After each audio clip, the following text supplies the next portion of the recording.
नमस्कार दोस्तों, आपको भी किसी को देख के जलन होती है? ये वीडियो जरूर देखो। क्रोध, राग स्वयं को जलाने वाली आंतरिक अग्नि। यह अत्यंत सत्य है कि जो व्यक्ति क्रोध को हृदय में धारण कर लेता है वह किसी और को नहीं बल्कि स्वयं को ही दुख की आग में झोंक देता है। यह एक ऐसा दहन है जो न तो लपटे दिखाता है और न ही राख छोड़ता है, लेकिन भीतर ही भीतर व्यक्ति के जीवन के सार को जलाकर नष्ट कर देता है। इस गहरे दार्शनिक विचार पर 10 महत्वपूर्ण पहलू यहाँ विस्तृत रूप में प्रस्तुत है, जिनकी लांबी आपको संतुष्ट करेगी। 1. क्रोध एक आत्मघाती विष। क्रोध को थामे रखना ठीक वैसे ही है जैसे किसी जलते हुए कोयले को पकड़ना, इस आशा में कि आप उसे किसी और पर फेंक पाएंगे। लेकिन कोयले की गर्मी सबसे पहले आपके अपने हाथ को जलाती है। क्रोधी व्यक्ति का शरीर और मन लगातार तनाव की स्थिति में रहता है। यह तनाव कोर्टिसोल जैसे स्ट्रेस हार्मोन के अत्यधिक स्राव को जन्म देता है, जो धीरे धीरे हृदय रोग, उच्च रक्तचाप और पाचन संबंधी समस्याओं का कारण बनता है। क्रोध की यह आंतरिक ज्वाला दूसरों को क्षणिक कष्ट दे या न दे, पर धारक के स्वास्थ्य और कल्याण को सुनिश्चित रूप से क्षति पहुंचाती है। यह सिद्ध है कि क्रोध स्वयं को दंडित करने का सबसे अप्रभावी और आत्मघाती तरीका है। यह हमारे भीतर का शांत और संतुलित हिस्सा जला देता है, जिससे हम लगातार बेचैनी और असंतोष में जीते हैं। 2. मन का कारागार और स्वतंत्रता का हनन। जब हम किसी व्यक्ति या घटना के प्रति द्वेष या राग को पकड़ कर रखते हैं, तो हम अनजाने में उस व्यक्ति को अपने मन में एक स्थायी जगह दे देते हैं। हमारा मन उस घटना का पुनरावृत्ति कक्ष बन जाता है, जहां हम बार बार अपमान या चोट को दोहराते हैं।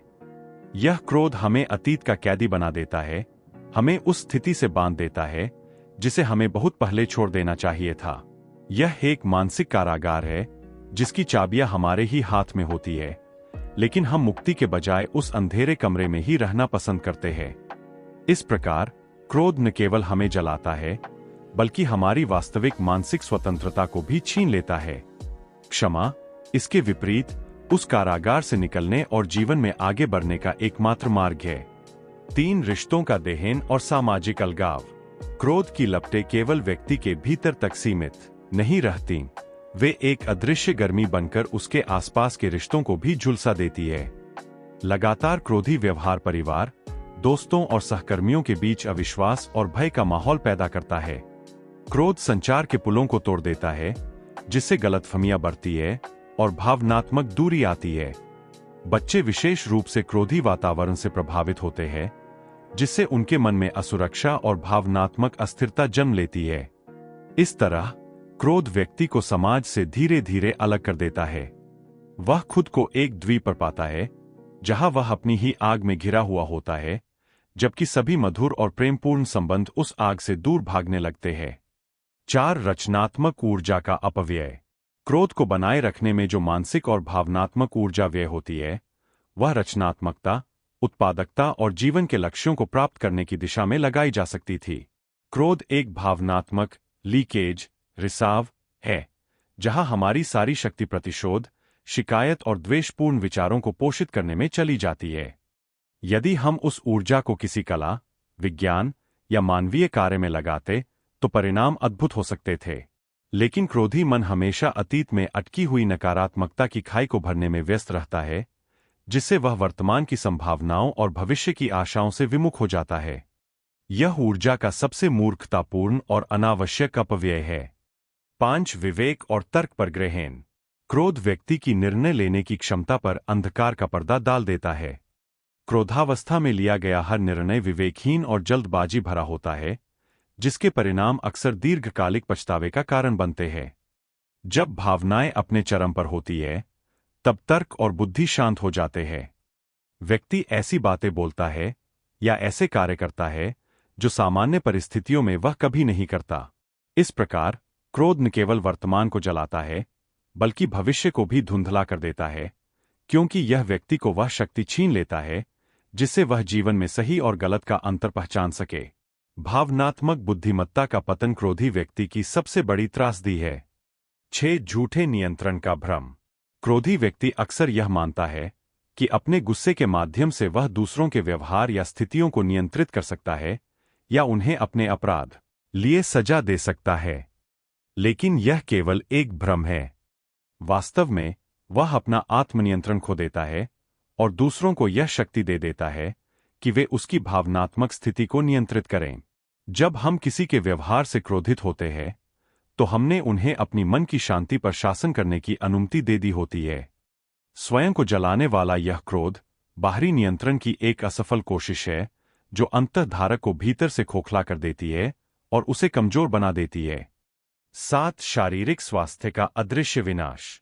क्रोध और प्रतिशोध की भावना को लंबे समय तक धारण करने से शरीर के भीतर एक धीमी, अदृश्य प्रक्रिया शुरू होती है। तनाव हार्मोन का अत्यधिक उत्पादन हमारी प्रतिरक्षा प्रणाली, इम्यून सिस्टम, को कमजोर करता है, जिससे हम संक्रमण और बीमारियों के प्रति अधिक संवेदनशील हो जाते हैं। यह न केवल हृदय को प्रभावित करता है, बल्कि गैस्ट्रिक अल्सर, माइग्रेन और पुरानी थकान, क्रोनिक फटीग जैसी समस्याओं को भी बढ़ाता है। क्रोधी व्यक्ति का शरीर लगातार आपातकाल की स्थिति में रहता है और यह निरंतर फाइट या फ्लाइट मोड उसे अंदर से जलाकर थका देता है। यह प्रमाणित करता है कि क्रोध सबसे पहले और सबसे महत्वपूर्ण रूप से एक शारीरिक रोग है। 8 आध्यात्मिक शांति में सबसे बड़ी बाधा।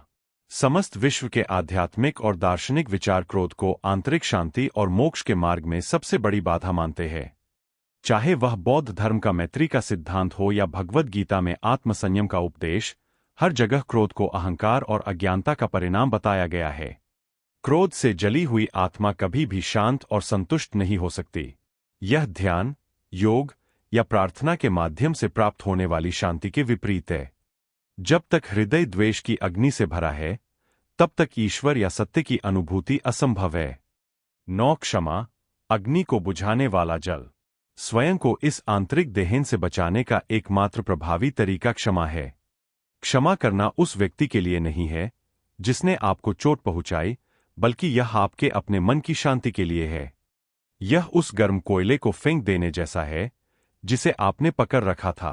क्षमा हमें अतीत की जंजीरों से मुक्त करती है और हमें वर्तमान में जीने की अनुमति देती है। यह स्वीकार्यता और अनुकंपा, कंपैशन, का कार्य है जो क्रोध की गर्मी को शांत करके हृदय को शीतल करता है। 10 उज्ज्वल भविष्य की स्वतंत्रता। अंततः क्रोध को त्यागना एक उज्ज्वल और अधिक स्वतंत्र भविष्य चुनने का संकल्प है। अतीत की नकारात्मक भावनाओं को पकड़ कर रखना हमारे भविष्य के लिए एक भारी बोझ है। जब हम उस आग को बुझा देते हैं तो हमें जीवन में सुंदरता, अवसर और खुशी देखने के लिए एक नई स्पष्टता मिलती है। क्रोध मुक्त जीवन वर्तमान क्षण की पूर्णता को जीने की स्वतंत्रता देता है। इस प्रकार जो व्यक्ति क्रोध को छोड़ता है वह स्वयं को जलने से बचाता है और अपने जीवन को प्रेम और शांति के प्रकाश। दोस्तों, हमने इस पूरी कहानी में, इस पूरे चिंतन में एक ही बात सीखी है कि क्रोध एक ऐसी अग्नि है जो दूसरों को दंडित करने की बजाय सबसे पहले स्वयं को ही जलाती है। गुस्सा पकड़ कर रखना ठीक उसी तरह है जैसे जलते हुए कोयले को पकड़ना। आप उसे फेंकें, उससे पहले आपके हाथ जल जाते हैं। आवाज को दृढ़ और प्रेरणादायक बनाएं। अब यह आपको तय करना है कि आप उस क्रोध की आग को कब तक थामे रहेंगे। अपने शांत स्वभाव को, अपने स्वास्थ्य को और अपने अनमोल रिश्तों को इस आग में जलने न दें। क्षमा केवल एक शब्द नहीं है, यह स्वयं को मुक्ति देने की शक्ति है। जब आप किसी को माफ करते हैं तो आप उस पर नहीं, बल्कि अपने मन पर सबसे बड़ा उपकार करते हैं। अतीत के घावों को दफन कीजिए, वर्तमान में जीना शुरू कीजिए, क्योंकि आपका जीवन किसी के भी द्वेष या किसी भी प्रतिशोध से कहीं ज्यादा कीमती है। इस पल से तय कीजिए, आप जलेंगे नहीं, बल्कि आप खिलेंगे। अगर यह विचार आपके हृदय को छू गया है तो इस वीडियो को लाइक जरूर करें। इस महत्वपूर्ण संदेश को अपने परिवार और दोस्तों के साथ तुरंत साझा करें और ऐसी ही प्रेरक कहानियों और गहरे विचारों के लिए हमारे चैनल को सब्सक्राइब करना न भूलें। जल्द ही मिलेंगे एक नए और सकारात्मक विचार के साथ। तब तक खुश और शांत रहें। धन्यवाद।